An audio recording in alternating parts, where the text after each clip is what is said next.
কাৰ্বি সমাজে পৰিধান কৰা সাজপাৰসমূহ তৈয়াৰ কৰিবৰ বাবে অতি পুৰণি কালতেই কাৰ্বিসকলে নিজৰ দক্ষতাৰে থেৰাং তৈয়াৰ কৰিছিল।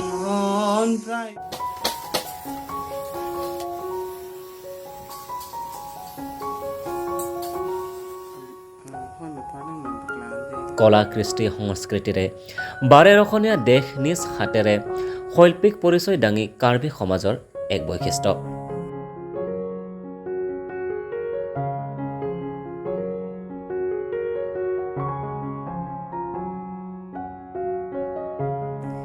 কাৰ্বি সমাজৰ অন্যতম অংগৰূপে পৰিচিত থেৰাঙক নিজ হাতে তৈয়াৰী সাজযোৰ পৰিধান কৰি বিশ্ববাসীৰ সন্মুখত নিজক দাঙি ধৰাত কোনোদিনেই ক্ৰুটি ৰখা নাই।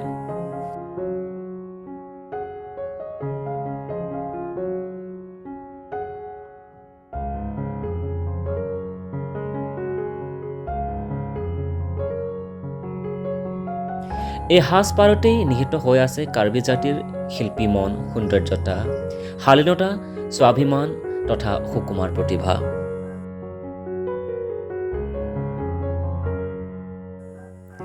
কাৰ্বি আংলং জিলাৰ প্ৰভাত তেৰণৰ হাতত প্ৰাণ পাই উঠিছে কাৰ্বি জনজাতি সাজ পোছাক।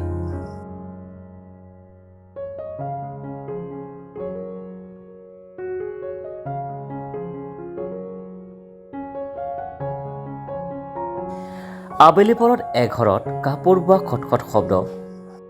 23 বছৰৰ বয়সৰ যুৱক এগৰাকীয়ে চিৰুপাত হাতত লৈ খটখটকৈ কাপোৰ বৈ আছে।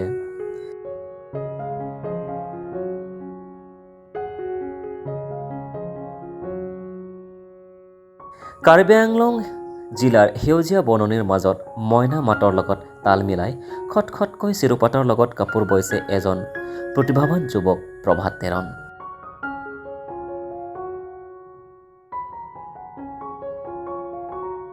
বৰ্তমান সময়ত জনজাতিসকলৰ কৃষ্টি সংস্কৃতি সাজপাৰ লুপ্ত হোৱাৰ পৰিস্থিতি। নিজ জাতিৰ সাজপাৰ ৰখাৰ প্ৰয়াস প্ৰভাতৰ।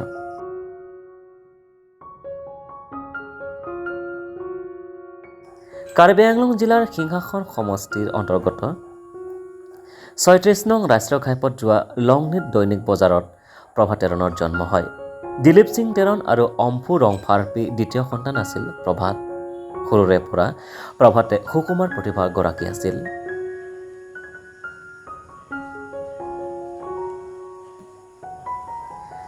ঘৰত আৰ্থিক দুৰৱস্থাৰ কাৰণে দ্বাদশলৈ পঢ়ি আনুষ্ঠানিক শিক্ষা জীৱন ত্যাগ কৰে।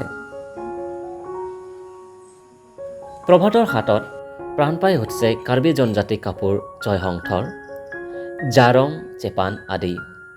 ইয়াৰ উপৰিও কাৰ্বি পুৰুষে পৰিধান কৰা লেক অৰ্থাৎ মালাও তৈয়াৰ কৰে।